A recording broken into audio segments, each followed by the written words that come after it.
Welcome to the Mike on Much podcast. I am your host, Mike Veerman. This is a very special episode because I'm here with my friend and trusty producer, Max Kerman. Yo, yo, yo. I'm here with our friend and pop culture aficionado, Shane Cunningham. Yo, yo, yo. And we're here with Dan Rodo. Yo, yo, yo. Fitting in perfectly right now. Yes. And we're going to get to you in a minute. Sweet. But before we get to that, we need to acknowledge that we are nominated for an MMVA Fave Fan. Do you know how to say it? Creator thingamajiggy. Yeah, favorite creator. Yeah, Is that it? Yeah. Is that the Fan Fave Creator? We just have to say thank you to anybody. Yeah, that who used the voted us in. hashtag Laura Carruthers, She was amazing. who's not related to Dan Carruthers, who helps with the show. Yeah. She is just a true fan. And she does sketches of us and stuff like that. So you see these sketches sometimes, and she's been a phenomenal follower. Well, she did one where it was like an amalgamation of all the sketches she did of us, and it was like Max in the forefront, and then Mike beside Max, and then just my nose, which is not my best feature, so I was not loving that. Yeah, but you made it into the poster. Yeah, so that's good. okay. So anyway, we want to say thank everyone for that, and keep voting for us, I guess. It's Mike for MMVA. Yeah, there's we're down to the final 5. So and we have no business. Let's acknowledge we have no business being in this category at all. We're the very small fish in the. But I think we're gonna win. You think so? Yeah. You've always been an optimist, Shane. Well, Like, all 'cause- the big, like Dan's not in it. Yeah. Yeah, Right? unfortunately. And he's much bigger, right? All He's the big much- fish didn't even bother entering or whatever. Yeah. Oh, so Like, because of our plucky enthusiasm, you think we got a right? shot? Yeah, you're scrappier when you're at the bottom. You know. You guys got a shot. You're very different than everybody else. Yeah. I'd like in the to category. Hope so. But we just found out. I think the award is before the telecast. Oh, that's kind of a bummer. Eh? Yeah, I'm announcing it actually. Oh, really? Yeah. Double bummer. Well, this is Now we really have an inside scoop. Yeah, for real. Well, this is what I want to do. I want to transition to actual big fish. And Dan Rodo, who's got a show right now on Much called Dan for a Week. Mm-hmm. Dan, just tell us, what's that show about? What's going on? So basically, we take kind of curiosities that we all have, and we put it to the test. We do like social experiments. The last episode I did was pizza for a week. And that's like every kid's dream is like, what would it be like to eat pizza for an entire week, right? So we put it to the test. We did it. I actually brought you guys some pizza today. It smells so good. So here. for all of our listeners, yeah, Dan came in. He's literally got 4 boxes of pizza. That's right. Hooking you guys up. Can we have a slice right now? Yeah, sure. I mean, it sounds a little, you know. Yeah, Mike complained on the last podcast when we were eating nuts in my house. Yeah, we were all like cleaning our teeth. So we're talking, we're going, which is terrible to listen Okay, to. we'll try our best to be Yeah, thoughtful. Max is going to go for it. Oh, Shaney's going for it I'll too. be very quiet. Okay, so you thought it was like it's a childhood dream to eat pizza for a week. It's like once I get some independence, it's like I can eat ice cream and cookies if I want for dinner. Right. I'm my own man. And I'll be honest, I did that for a while when I moved out, and it was brutal. But pizza, it was tough, man. Like, it was tough. By Wednesday, I would, like, greasy skin. I was, like, breaking out. I started taking naps, which I never do. So it takes a toll on your body. Really? Did you gain weight? You know what's funny? And I gained weight afterwards. So I feel like it did something to my metabolism. Right. Because afterwards, I gained, like, 7 pounds, and then now I'm trying to lose it.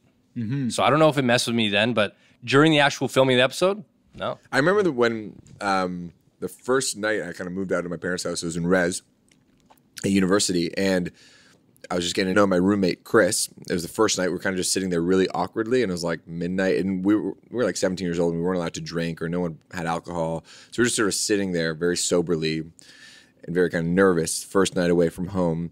And then we're like, do you want to order pizza? And it was just like this moment of like, we can do whatever the hell we want. It's like 1 o'clock in the morning on a Tuesday. I guess we can do this. And the student card paid for. So we ended up ordering pizza like every single night, like all year long. Oh, that student meal plan. Yeah, Oh, because that's rough. the student meal plan. I know. So Max, did you gain weight at that point? definitely. Yeah. Yeah, I think I did the old freshman 15. Did you burn out on pizza, or are you No, still I still loving love it to this day. Have you burned out on pizza? Yes. Dan. I'll be You're done. honest. So I haven't eaten pizza maybe 2 months, and then last night I had pizza. And it's only because of the episode Oh, came you out. shot this a while ago. I shot this, a while ago. Okay. Did you switch it up with brands every time? Like a new That's place? important. Yes, we did. So I mean, there was one that was my favorite. There's one that had the worst effects on me. But yeah, we tried to experience Name some all names. of Toronto.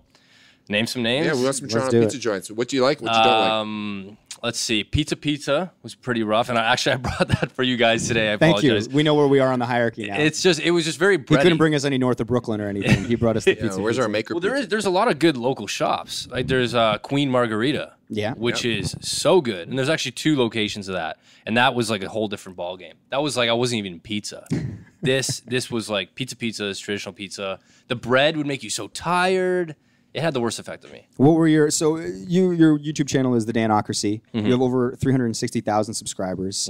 What was the reaction like from them when they saw you going down this pizza rabbit hole? A lot of them questioned like why my girlfriend was still with me. What did your girlfriend think of all this?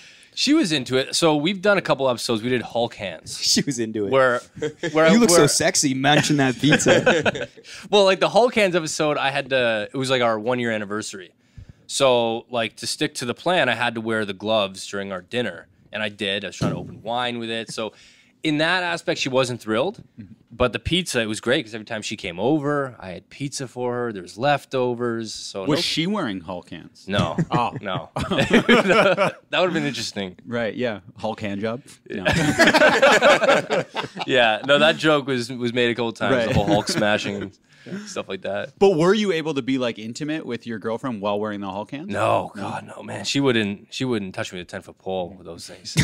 No Yeah, does way. that happen a lot in your relationship where your endeavors as a professional get in the way of your day-to-day life with your girlfriend? That's a great question because, I mean, YouTubers are, by nature, it seems they're very sort of open with their lives. They're sharing a lot. How does it affect those personal relationships, like Max said? It does affect it. So I had this rule where I didn't put any girlfriends in any sort of social media for years until this one I'm currently dating. And so that's how I knew it was special. I'm like, hey, baby, I'm going to put you in an Instagram. She was like, woo, But for a while, I decided not to do it because the problem is if you guys break up, you have to explain it to all your followers. They then pick and choose what you did wrong. They make stories up and stuff like that. But those ones tend to get a lot of hits, right? The breakup videos. They do. They do. Bad marketing move then. It's frustrating afterwards, though, because some people, like, there's prank versus prank. They constantly go back like once a month to touch back on, hey, look who I'm with. And it's his ex-girlfriend in the thumbnail and just for views kind of thing. Yeah, gotcha. But it does take a toll. And it's like every time my girlfriend comes over, there's something new at my house. I made puffy slime the other week. So she came over, there was like puffy slime all over the counter. So she's used to it. Yeah. Well, Shane actually got into a little trouble a couple weeks ago when we were at Coachella for sort of mentioning his marriage when he was interviewing another YouTuber, Melissa Merck, and then throwing his wedding ring into That's a hilarious gag. into the water. Melissa got mad? No, his wife. no, the my the wife. gag was he basically was going to leave his wife for Melissa. But he and threw other his- women were like messaging me like I was being so rude. They're But, like, you're single now? but I was I was putting on a character. Right? So my question though for you, do you have to explain these bits to your girlfriend's parents? Because that's a nerve-wracking thing for all of us to say. Like, your boyfriend does what? He's eating pizza for a week. What's with the Hulk hands? Like, what are her parents like? Big time. Oh my gosh. What do they do? So her dad is like, he does like, I don't know, some sort of high up money manager. Oh, he's a fancy boy. Yeah. Oh, wow. He is. And her mom is like a stay-at-home mom. But the first time I went over there, I made like a penis joke in the video that week. And I met her grandmother, I met her uncles all in one go. So I was already sweating. And she started mentioning the video, and I'm like, oh my God, like there was a very prominent penis joke in this video. And she goes, oh my God, so I was going to show my mother, but then, there was that joke. And I was just like, oh my God, please do not mention that. So nothing too scandalous has gotten out so far about your career and your girlfriend's parents. No. No, it's nothing too awkward. Okay, No, good. nothing too awkward. I saw that in one of your videos with the pizza. Your mom seemed a little concerned. She was taking your blood pressure. Yeah. Yeah, she was making sure you're all right. My parents don't, at this point, they don't question anything that I do. They used to, and I was getting... Yeah, but then after 360,000, started subscribers. to get- The numbers speak for themselves, Mom. They still don't kind of get it at that point, Like up until like a year and a half ago, 2 years ago, I was getting job applications for Amazon warehouse for my mom. Like she didn't quite go with it for a while.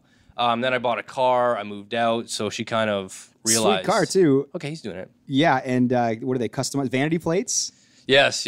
I decided to do that. What car do you have? I have the Dodge Challenger. Nice. Is that a good one? It looks. I'm not a car guy. I'm not a car guy either. I'm honestly not a sounds car cool. guy either. Yeah. Is But that considered like a good car? It's a muscle car. It looked like the Knight Rider car. Oh, okay. Yeah, so he's like cruising around in Toronto in that, and then like That's his cool. plate says Danocracy. It's fast. That's awesome. I've gotten tickets in it, unfortunately. But again, Driving I'm not with those a car Hulk guy. hands. Yeah, Yeah, I tip tried. pedal to metal. You mentioned before that who was it? prank for prank. How much do you sort of look at other YouTubers' work, other creators, and compare yourself? And how competitive? We asked Just Rain this as well, actually. How competitive do you find yourself and comparing with other creators? That's a good question. So I'll be honest, like if you do YouTube and you're in the game of competing or comparing, it's going to take a huge toll on you mentally because you're going to start to, your numbers can't always climb. They're going to start to fluctuate up and down. And when they do start to go down, you start wondering, what am I doing wrong? Is there something wrong with me? Am I not cool anymore? Am I not funny anymore? So I try not to compare myself. I don't watch too many YouTubers that do the same thing that I do, just to avoid any sort of unintentional, I don't know, copying. Yeah, like lifting a bit. Yeah, or like, yeah. And then they're like, yeah, gotcha. Honestly, when I'm on YouTube, I'm watching there's this channel that just puts objects into epoxy, and it's like this craftsman channel. It's super weird. What's epoxy? Yeah. Epoxy's like like a clear hard. It turns like clear plastic. Oh, okay. It's on like bar tops. Oh, I know okay, gotcha. It's like that, but he'll like put a piece of bacon and stuff like that. He'll make like wooden furniture. So I watch that stuff. Right. But I will admit that it has messed with me mentally here and there, just because one of my numbers did start to drop a bit. I started kind of thinking, oh no, man, like what's wrong with me? So you can't compare. If you had to say though, who's your biggest nemesis? Who's my biggest nemesis? There's a guy, and he's on Nemesis. I like his stuff, but his name is, he does this thing called Man vs. Pin. So he goes on Pinterest and he tries these DIYs. And so he does a lot of the stuff that I do, and it's tough because I have to avoid his content because I don't want to copy him and stuff like that. And he does a lot of stuff every week. Who are your reference points when it comes to when you first started to do these videos, as like in the world of comedy and like online personalities? So comedy-wise, I've always loved Jimmy Fallon. Because I think he's got fairly clean humor, and he's still funny. He's respected in the industry.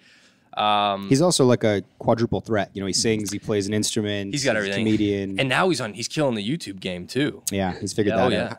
Well, he just goes viral with sure, lip sync battles. All of his bits on the Tonight Show. Yeah, the ukulele stuff with the roots and stuff. Yeah. Everything. But when YouTube first started, I've been doing YouTube for almost 10 years. I did it before it was even a website. And back then, there was like a guy named Charles Trippy who's still doing it, and there was a guy named Shay Carl. And now Shay Carl just recently had a scandal. He's got 5 kids, super religious family, and this cam girl released all of these like sexual messages about him. So now he's kind of gone from YouTube. Wow. Unfortunately. Wow. Yeah. Man, I got caught up in it accidentally because I was a big fan of him. So I decided to make a video called My Thoughts on Shay Carl. Like on his scandal? On his scandal. Wow. Because he's totally gone from social media. And in the video, I mentioned the girl because what she did was he called her disgusting, right? And so from that one comment, she goes and releases all these sexual messages. So it was kind of like bringing a gun to a knife fight, the way I referenced it. Right. It was excessive. So I mentioned that. I mentioned her name, and I made a light reference to cam girls. And so at like 10 o'clock that night, my phone's blowing up on Twitter. And I look, and she had seen the video, and she started quoting me saying, Dan doesn't respect women, and all of her followers, which are these like greasy dudes, were all like, you're going to regret you ever said that. So I took it right down because you don't want to mess with somebody like that. In a situation like that, do you find yourself feeling remorseful because of what you said, or more so because of the backlash? It was a lesson learned. I shouldn't have said it. So it was a lesson because on YouTube, I take what I do very serious. I know that I hate saying this, but some kids do look up to me. And so if I say something like that, they're going to attach themselves to that. And so I do regret saying it. Right. I shouldn't have said it. But at the same time, I do have to implement some sort of realism to what I do so people keep coming back. How does the business work as a YouTuber? So clearly you're involved in the Much Network. But like when did it go from like a part-time thing where you had another job to like, oh man, I'm getting like lots of sponsorship dollars. I'm buying a Dodge Charger. What's it called? Challenger. Close though. We're car dudes. So I was, so basically I went to college for TV broadcasting. Actually, you played my Frosh Week. Oh yeah, where? Fanshawe. Oh nice. I remember that gig. Dan's wearing an Arkell shirt right now for our listeners. It rained. on It all did of our rain, yeah. on all of our gear. Yeah. And we lost a lot of gear that night. It was a good gig. Oh, though. so sorry. Max, what generation of merch is that? That's a new shirt. that's a brand what new. gig was Okay. that from? Or where'd No, you I get bought it? this online. Oh, nice. Yeah, Yeah. that's a new model. All right, Thank cool. you. Appreciate it. Yeah, absolutely. So when I graduated, I was applying for dual citizenship. So I had to move to the States. So I moved down to Texas, like Dallas, Texas. And when I was down there, Why? Well, my dad lived there at the time, and I had to be in the U.S. So I was sponsored under him. And when I went down there, a week later, he got a new job and moved back to Canada. So I was like, you know what? I'm semi-settled in here. I might as well stay. So I knew nobody. I was like 21. I didn't know anybody. It's a weird age because you can't like meet friends at that age because I didn't do a normal job either. So then I started doing YouTube. And then from there, I won a contest with Subway at the MMVAs. And that was kind of the first... That was when like influencer branding first started. Yeah. And I was brought back 2 years after that. And then went back to Texas, stayed there for 3 more years. And from then it kind of just picked up. And I was like, you know what? I'm going to reach out to companies that I like just to see if they want to like let me review products. And then from there, people were like, hey, we'll also pay you if you do this or that. And now luckily influencer marketing or branding is a huge thing. So It's not unconventional anymore. It's sort of become... not anymore. Right. Not anymore. Before, everyone was so scared. They're like, I don't know. Are there any brands you won't work with? There was for a while I was getting these Cam girls. You won't work with You cam won't work girls. with cam girls. girls. Stay away from them. Yeah. No, there was like a monthly subscription of like a lingerie, Oh, and they were hitting me up like 3 times a week, and I was like, no, I'm not gonna. Your do it. girlfriend might love it though. True. Do you find... I mean, you got in pretty early, it seems. Do you find that it's overflooded now? Like, is it hard to stand out in this day and age? And I guess this kind of gets to a question about what your advice for aspiring influencers or YouTubers or creators would be. I try to stay positive with it, but it's very saturated now. Very saturated. And honestly, if you're starting a YouTube channel now, you got to be pumping out like 3 videos a week, good quality videos. And they have to be like when something's hot, like these fidget spinners right now are just super hot. You got to like do a video on crazy fidget spinners. And then you got to do the next one. What's a fidget spinner? SNL just did a bit on it. Oh. Yeah. It's for kids with like ADD or something, and it spins and holds their attention. It's like a bearing. You okay. spin it in your hand. Must feel great. Do you edit all your videos? I do, yeah. How long? Because I watched the Magic Tricks one. Mm-hmm. How long does that take you to edit that? It's like an 8-minute piece, roughly, I think. Yeah, How long would that take you to edit? it? And you have to do it 3 times a week. yeah. Jesus, that's a lot So of like work. 5 hours. 5 hours. to Are you edit. pretty good on the editing machine? Now I am. Nice. You know, there was a radio guy. I did a panel last week, and he mentioned something that like, oh, YouTube's not the hardest job. And so it still sits with me, and I'm like, no, man, like you don't get it because editing takes 5 hours, and then Shoot it. Then you have to shoot it. You have to promote it. Before, Think you gotta of a come good up with the idea. concept. You Yeah. have to think of write an it. original idea, and then all week long you got to be like going back to it on Twitter. Hey, have you seen this video? Without being annoying. Do you manage all that yourself? Everything. Like, do you dread every week of your life because you're like, here it goes again? You know, luckily I like it. There are weeks where it is like that. Yeah, because I don't edit nearly as much as you, and I'm like that every week. But I enjoy it because I get to put my own humor into it. Right. Like if I were to get like some YouTubers hire editors, but it's like that so much of your style is in the editing that when you hire somebody else to do it, it's like, oh, their jokes are a little off. That's know? a great point. So you're a one-man shop. It's of you. It's your creative everything, start to finish. With YouTube. I mean, Dan for a week, there's a lot. There's Of a lot course, people yeah. involved. But for your YouTube, Yeah. If to be, we got to wrap it up. We're going to wrap it up. we're going to wrap it up. All right. Well, we're going to thank Dan for being here, and then we'll talk a bit more about Incubus. Yes, thank you, Dan, for Thanks so for much joining for coming us. on. Absolutely. Thank you. Thanks for Dan. bringing the pizza Thanks for too. the It's pizza, awesome. too. Is this the biggest entourage we've ever had for my guest? Oh yeah, he's literally here with 15 people. He's got like Yeah, a one-man shop. a in pizza, quotes, a yeah. pizza wrangler, social media. All right. Well, thanks again, Dan. Thank you. Thank you. Okay, so Dan Rodo has left us. Thank you so much, Dan, for coming on here and yapping with us. He was a great guy, right, fellas? Love that guy. Almost a champagne boy. All right, so today on the show, guys, we have Incubus. Yes. Brandon and Jose were kind enough to join us and talk a lot about their new record, touring. There was a time in my life when Drive by Incubus was my favorite song of all time. Really? Yeah, like 2002. And it was one of the catalysts for learning Is to that play the guitar. whatever tomorrow brings, I'll be there? It's a three-part harmony, listeners. And open eyes. Yeah, Is that song? that's the one. Yeah, their catalog's awesome, and it's pretty eclectic, too. It's like they have a real range of tunes. I know they used to get lumped into the new metal category, but they're way cooler than that. Also, Brandon Boyd is famously very, very good looking. Was Brandon Boyd as good looking in person as he is in his music videos? Was he wearing a shirt? He was wearing a shirt.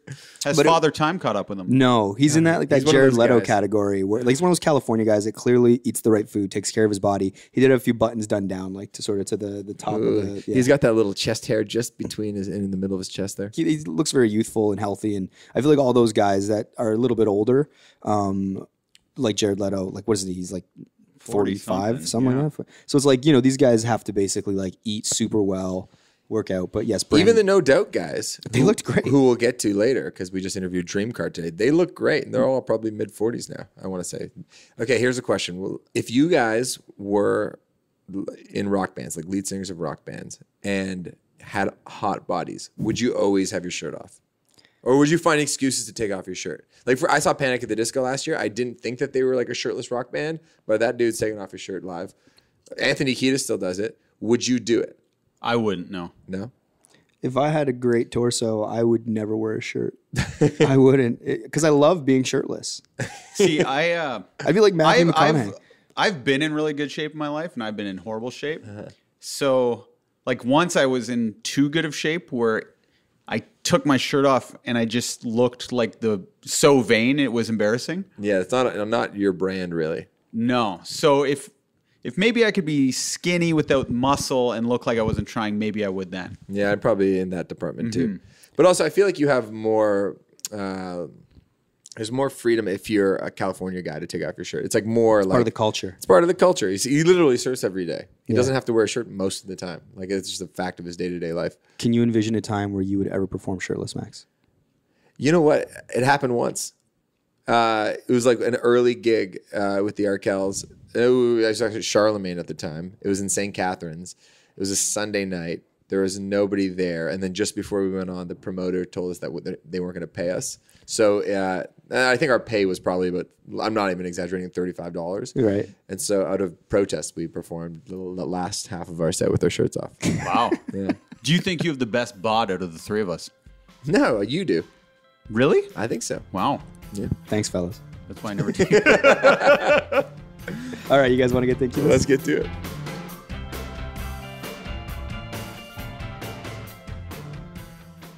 How do you guys, you guys have been doing this a while. How do you feel about press in general when you do these sort of car wash junket things?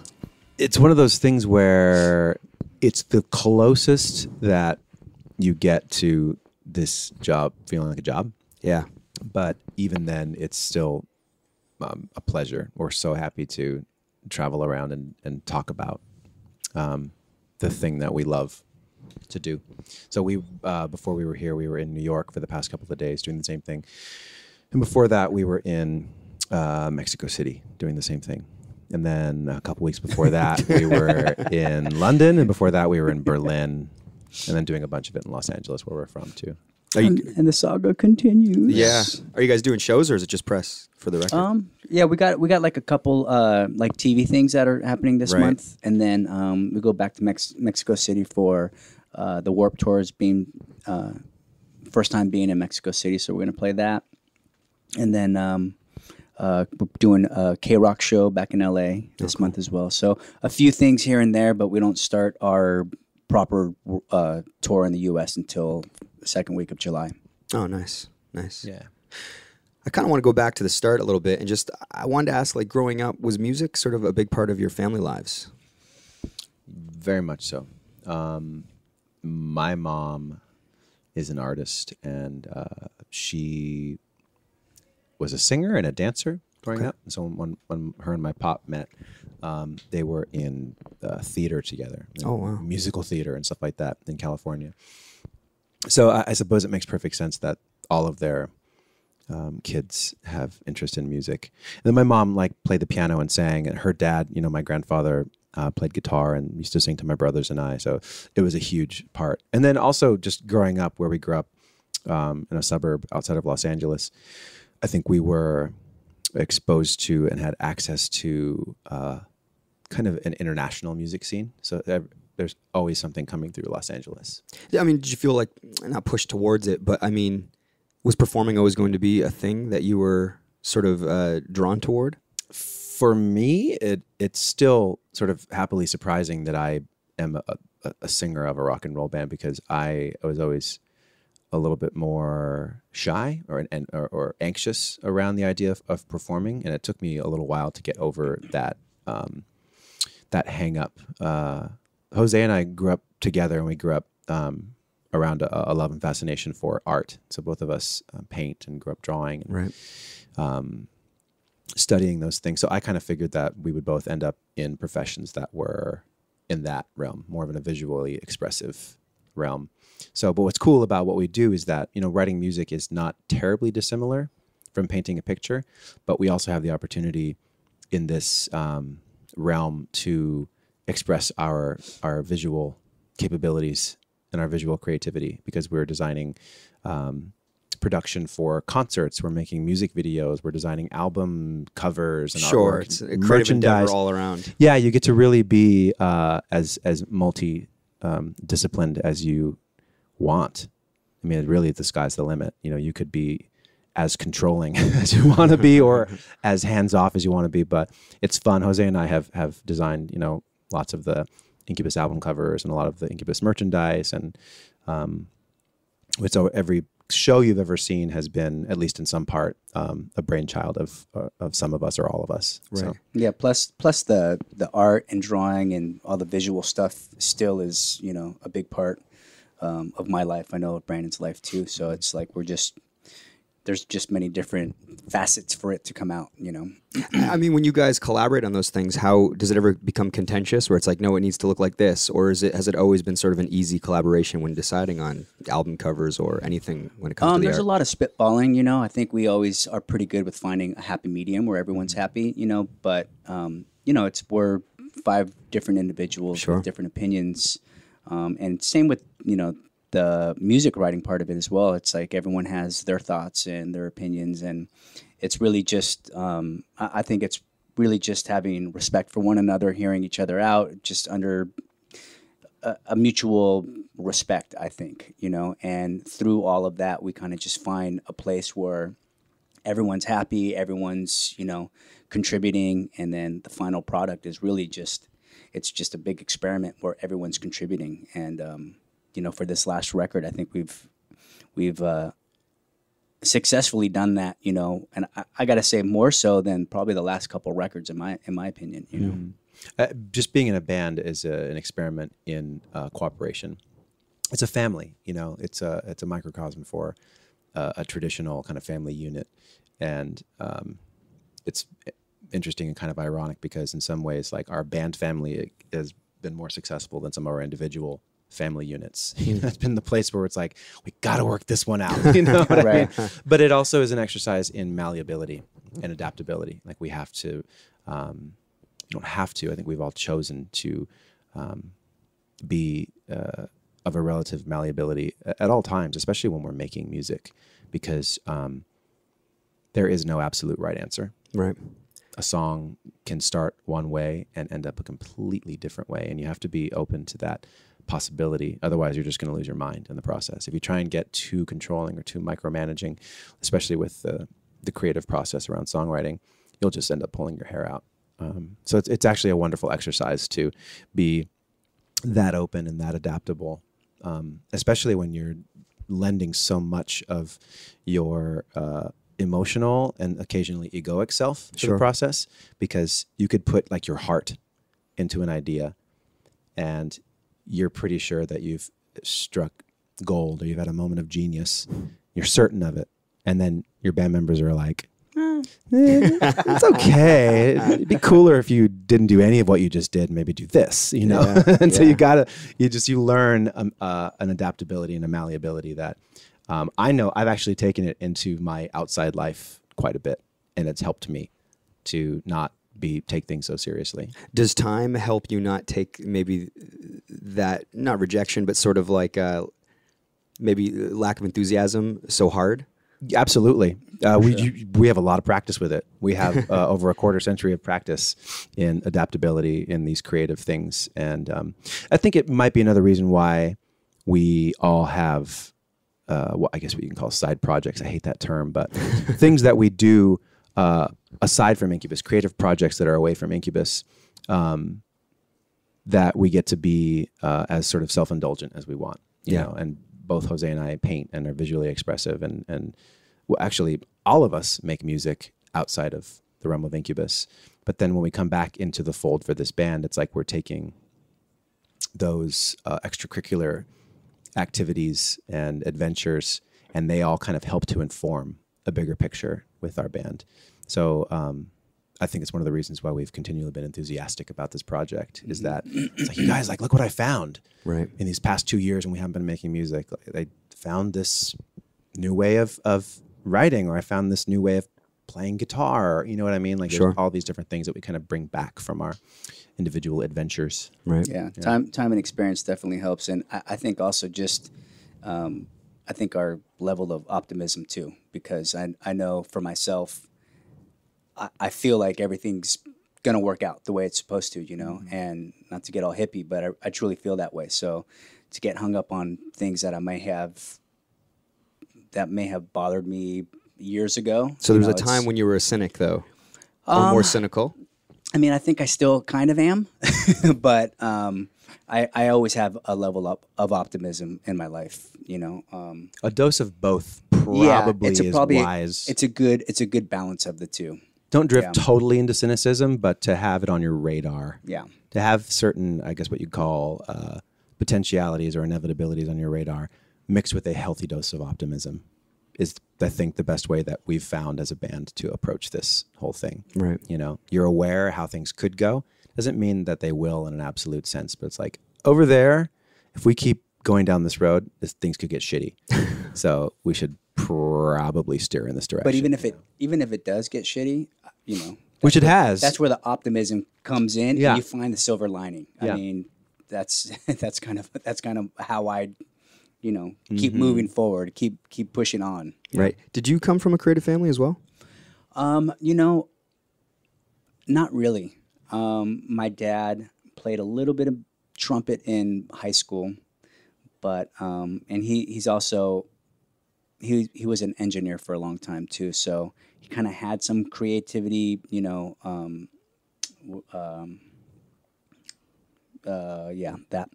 Sorry.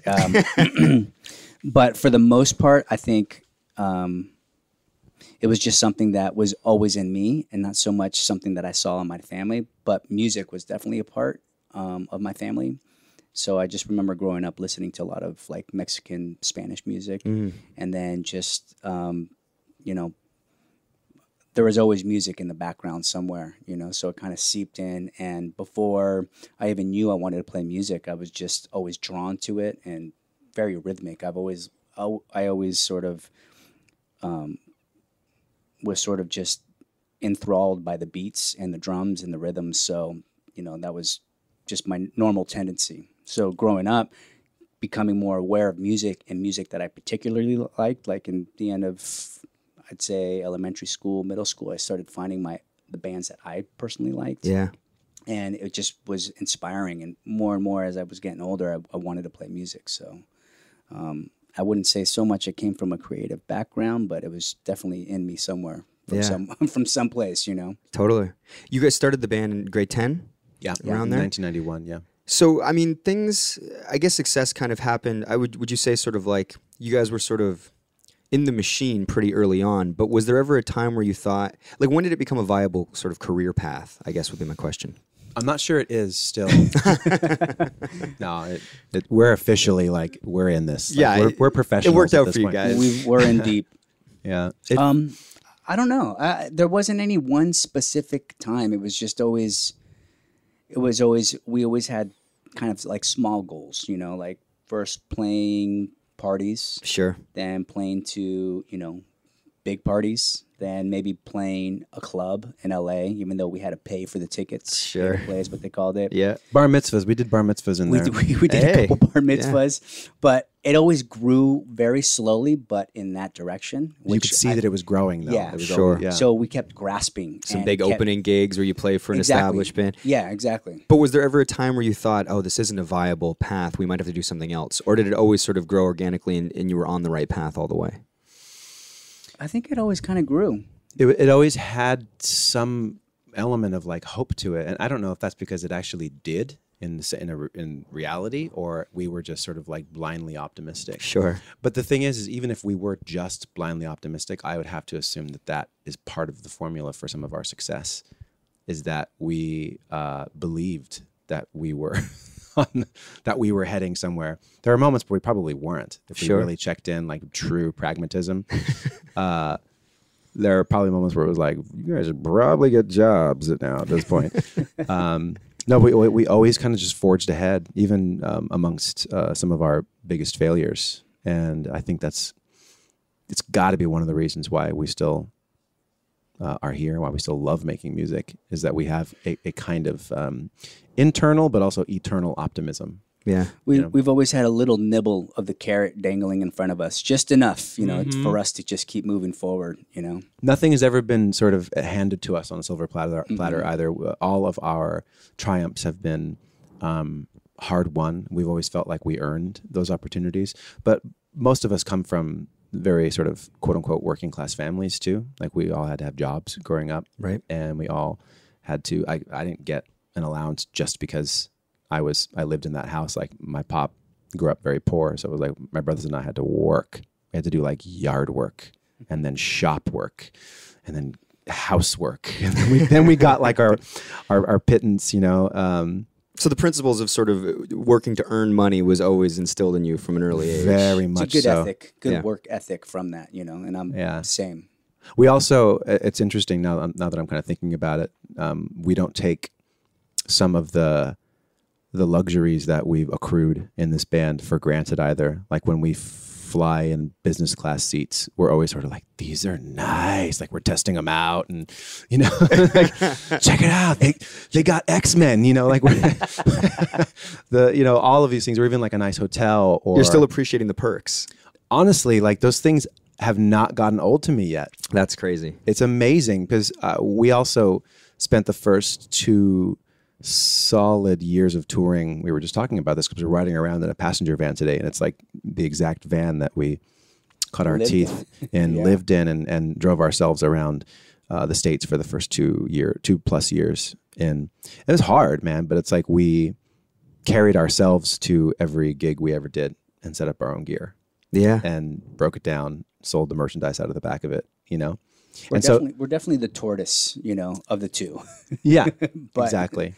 But I think that's, in my opinion, that's kind of the best route to sort of take, because nothing is really, there's no like peaks and valleys, like drastic ones. It's just a slow, steady, growth. Yeah. Which builds a great foundation, I think, And so when you get to a certain level, it's like you can really appreciate it because you knew what it was like when you were grinding or whatever. Yeah. For sure. We remember. Yeah. I think some bands forget pretty quickly though, right? And they get used to living at a certain level and sort of living a certain lifestyle. Maybe. I think part of that too, what I've seen is like that drastic, like kind of grinding, and then the jump. All of a sudden you have everything at your disposal, and then that's got to be hard to deal with. We didn't really have that to deal with. It was always like just a little nibble of that carrot at a time. Yeah. So we grew to appreciate each nibble that we got. Yeah. And it's been a 26-year career of that. Yeah. With this record, Skrillex came on board sort of near the end, right? Mm-hmm. And he sort of helped shape some of the songs. I always find it interesting because you guys worked with Dave Sardi on this stuff. Mm-hmm. What's that conversation like? How does Dave take to somebody else coming in? Is that like an organic thing? How does that conversation take place? It was, Dave worked with us from kind of square one, and we worked on the record for like a year, and it was essentially finished. We were listening to mixes, and Sonny came in just as a friend to listen to the mixes, and he started to express interest in this one track, and I think that the assumption was that he was going to do like a remix. Yep. We were hoping he would do a remix, because it's great if a successful creative artist who's known for something else in music wants to sort of put their hands on your music, because it's good. It just creates more diversity, more spark. And so we were happy about that. But then what he showed us wasn't a remix. He sort of mixed the song again, and he cut a part out of the song and fused it together, and then looked at us sort of like humbly, like, don't get mad, I cut a part out, but what do you think? And it was like better. And so essentially what he had done was he lent a producerly ear to the thing. That's something like a producer would do. And so he ended up mixing the record again and doing a couple of lending some sort of co-production skills to 3 or 4 songs. And I have to assume that that would be hard for any producer to work that long on something and then have another producer come in and at the last minute and kind of put their stamp on it. But it's also par for course in this day and age. That's just sort of how things work. It's actually, we're still decidedly old school in that there was only 2 producers that touched this record. Right. Like every other record we've ever done, there was only ever one producer and us, because this band is very much self-produced. But if you look on contemporary music, whether it's pop or rock or country, it's like there's 15 producers per song. Yeah. 14 writers, like we still have a very kind of insular camp. I guess in the minutia of that, in sort of the spirit of that, though, do you have the conversation directly with Dave, or is it just kind of like, no, it's like these are our songs, and we're going to let other people sort of? Yeah, I mean, it's sort of it's the end goal is to make it sound the best that it can, and the music that has been written, it's like that's our baby too. So whatever we'd like to do with it, that's completely up to us. We own this. They're our songs, of course. So essentially, it's our decision at the end of the day.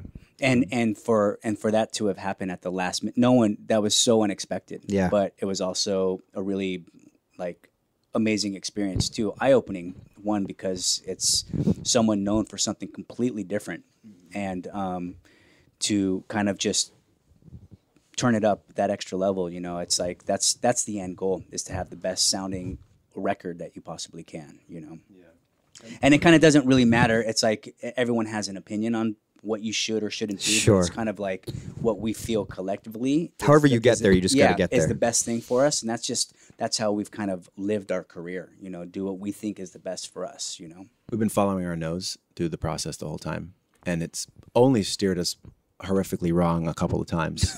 we have like French olfactory senses most of the time. Very advanced. Just kidding. European noses for music. I guess lastly, I think there's some personalities within bands that sort of, they feel like this is like the only thing we know how to do, make music, tour. But it seems like you guys obviously have a good sense for other things and interests outside of just music solely. Going into this record, what were the conversations like about why to record new music as Incubus? And then were there goals that you set out to sort of achieve? We didn't really have, there was a lot of conversating that happened prior to the original writing on this record. A lot of those conversations happened amongst us at first when we started to talk about writing a record. We didn't necessarily talk about the kind of record we wanted to write. We just were musing about making music again. You know what I mean? And the first step of that process was Michael and I rented a little house in Venice Beach next to my house. We wanted like a neutral space. It was neither my house nor his house, and something that was kind of unique. And we also wanted to strip down our toolkit. So no amplification, really. We wanted to create foundations for songs that were strong enough on their own, just with an acoustic guitar. Sure, the campfire test. Exactly. That's exactly it. I've never heard that term, but Yeah, I like that's a that. good terminology. That's exactly what it was. And so we created the foundation for a handful of these tracks, and then got into a room together and started to build the house around them. And that was fun. We've done similar things before, but never, Mike and I did that for I think it was 5 months. And we took some time to do that. And they all started with conversations. Mike and I were just sort of drinking coffee and hanging out and just talking, caffeinated conversations. So I forget your original question. I just started rambling. Why you got together to sort of what the impetus for making this record, and then what the goals were that you set out to achieve? So essentially, I think we got back together to make an Incubus record because we missed each other, and we just had an overwhelming knowing that it was time. We sort of respond to these internal calls. We've just felt inspired to get back together and make music. And that's how it started with in 2014 with the Trust Fall EP. I was supposed to be on an Andrew Lloyd Webber musical called Jesus Christ Superstar. playing Judas, and it was a 50-date summer tour that we got all the way up to like within a week of the first show, and then the whole thing got canceled. And so it was a bummer, but then it ended up being an interesting bout of serendipity, because shortly thereafter, a guy you might know called Hans Zimmer, he's a friend, he's a friend of the band. Mikey's worked with him a lot. Offered us a studio at his compound, and he didn't know what our plans were going to be. Oh, we have this studio that opened up. You guys are welcome to write or jam, whatever you want, anytime, you know. And we were sort of like, we're not doing anything. Like, I miss you guys. Let's go see what happens. So we set up our gear in there, ended up writing that EP, which led us to a big summer tour in the States with the Deftones, which was super inspiring, just to like be playing live again after kind of a break. And that led us right into the writing of 8. So why was Superstar canceled? Any number of things. I think it was maybe they bit off a little more than they could chew, the promoters. Or maybe nobody cared. I don't know. But it was going to be awesome. Yeah. The cast was rad. It was myself, Johnny Rotten was in the cast. You got all the way up to the first week? Within a week. We were. So you'd rehearsed the shit out of it? In rehearsals, we had done live TV to advertise it. Tickets were on sale, everything. And then the whole thing just got shit canned at the last minute. But I'm so happy that it did. Even though it was a bummer, it's like we didn't really have plans to get back together at that point. So it almost led to that. In a way, in retrospect, you can kind of see this interesting serendipitous path that led us to 8. And it's amazing because honestly, this is one of my favorite records we've ever written. And without any number of circumstances, both good and really sad circumstances too, like really hard times for this band, we probably would not have gotten to this place where we are, which is really like we're in this place as a band where we're just super inspired. We're really in a place where we have some perspective on things. We've all been through the kind of 5 stories that rockers go through, you know. I kind of feel like we're kind of highly functional right now, a highly functioning family and band, which is no easy feat, really, you know. And you're in fighting shape. Yeah, definitely. And I think we all feel better than, personally, I feel better than I ever have, not only personally, but within this band too.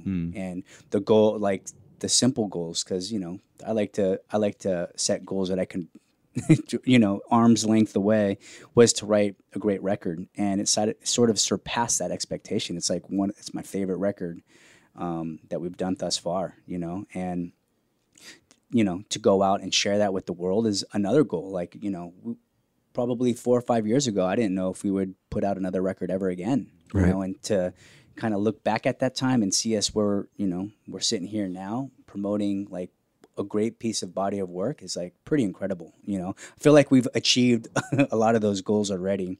And, you know, as we go, we just sort of set ones in front of us, and a world tour, you know, will be another one. Thanks so much for your time, guys. Thank you. Really appreciate it.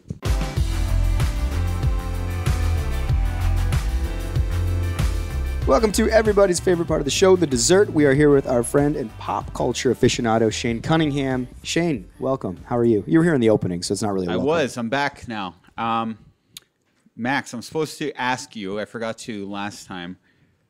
There's a guy in the building over there. His name's Sam. I've talked about him once before on the pod. Yeah.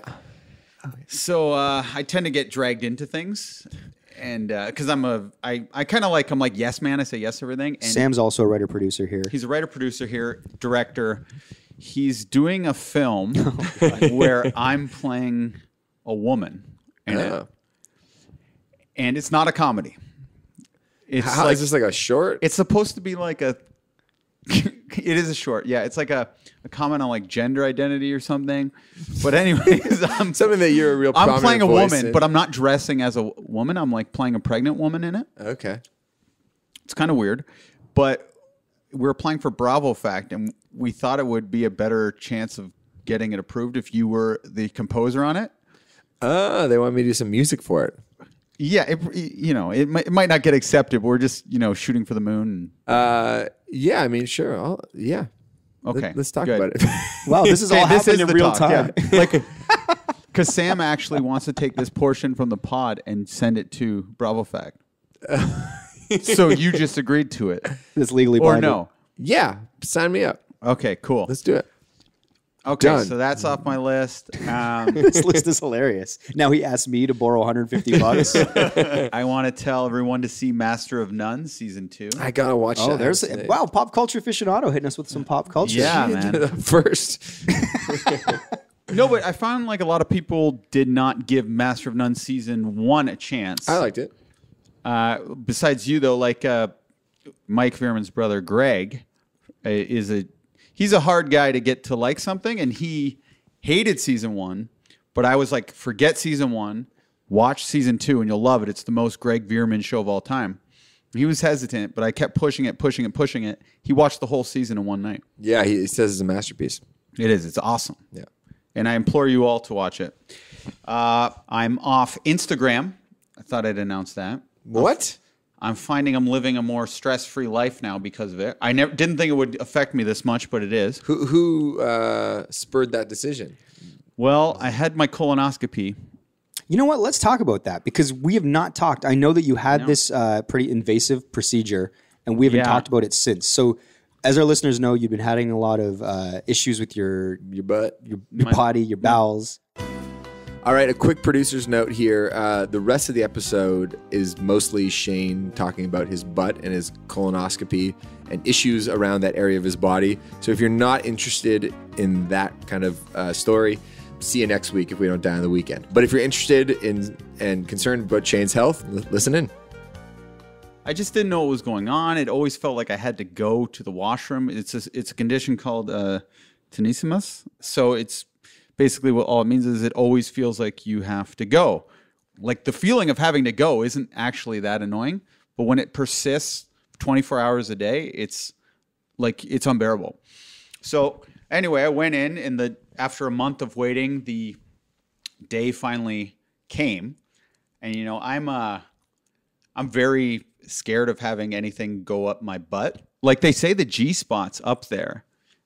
But when that tube was going in, man, like I swear, like where's the G-spot? Like you could not feel any pleasure of it. It was so uncomfortable. Anyway, originally my decision was to be put under.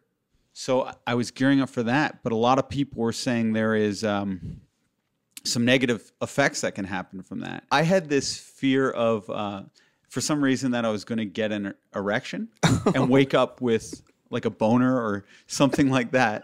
So my plan was to just JO as many times as possible in the morning. So I'm wailing away on myself like all morning. Mm-hmm. Then I have a bath to make sure I'm all clean. And then I had to take Ducalax, which is a thing that makes you go. And then I had to take 2 enemas before. What's an enema again? I never knew. Like I was a big Blink fan growing up, and one of their landmark albums is Enema of the State. Mm-hmm. But I knew it was something to do with butt, but I never really knew what it was. So it's like a nozzle that you stick up your butt. It's kind of like a ketchup squeeze bottle with like a nozzle at the end, those old ones at like old diners. Okay. And then you squeeze all this liquid up your butt. And then in about 2 minutes later, it flushes your entire system out. It just empties it. And then I had another bath, waited 2 hours, did this process again. Oh my God. But then I was thinking, that's not so bad actually. Like I got used to sticking the thing up my butt. And then I said, Did you do it yourself or did Alex help? No, I did it myself. Nice. And that's what gave me the confidence to say, I'm going to do the colonoscopy with no sedation. Mm. So when I got there, the girl was like, oh, sedation or no? And I'm like, I should be a man and get no sedation or whatever. And she's like, this is going to suck. She said that? Yeah, the nurse. Wow. Because it was like 4 days after my birthday or something. So she was like, this is the worst birthday gift ever. This is going to suck. And I'm like, oh, man, now I'm getting a little bit scared. They wheel me in the room. And this kind of like, she was an attractive, like she was younger than me, like Asian doctor. She just rams 2 fingers right up my butt without really warning me. And I'm like, like It is crazy. It's the craziest feeling I've ever had in my life. I'm just, oh, and she's like, stop squeezing. So you can't really move. I had to relax, like try to relax with those fingers going up your butt. And then she shoves the tube up there from the space she creates with her fingers. And I'm like, oh! And it's getting real crazy. And they're shoving a camera up there. And then they put like a plasma screen in front of your face. So you can watch the whole process go down. Oh, wow. But I'm like closing my eyes because to me it's disgusting. It'd be funny if you had options, like you prefer to watch Master of None season 2 or something during the Air Canada flight. Yeah. But you're seeing like all up your innards. Was it weird to see inside yourself? I couldn't look at it for more than 2 seconds straight. And then she pulled it out. It only lasted like maybe 15 minutes. 15 minutes. Yeah. Yeah, only. It's a long time. Oh, when I the think it tube's say up your 15 butt. seconds. And then she said everything seems to be fine. And then I was like, oh, why was I having all these feelings? And then she said, it's probably anxiety, which is true because I'm always anxiety ridden. So then that's why I stopped going on Instagram.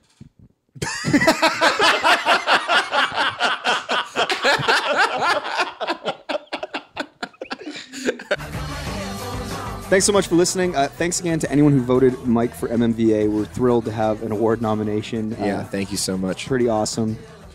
You can find us online at Mike on Much for Twitter and Instagram. Please leave a comment and rating in iTunes. That really helps the show grow. If you like the show, tell your friends because word of mouth is one of the most powerful tools podcasts like ours can grow. So please do that. A huge thank you to Jenna Gregory for providing the artwork for the show. You can find more of her stuff at jennasdoodles.com.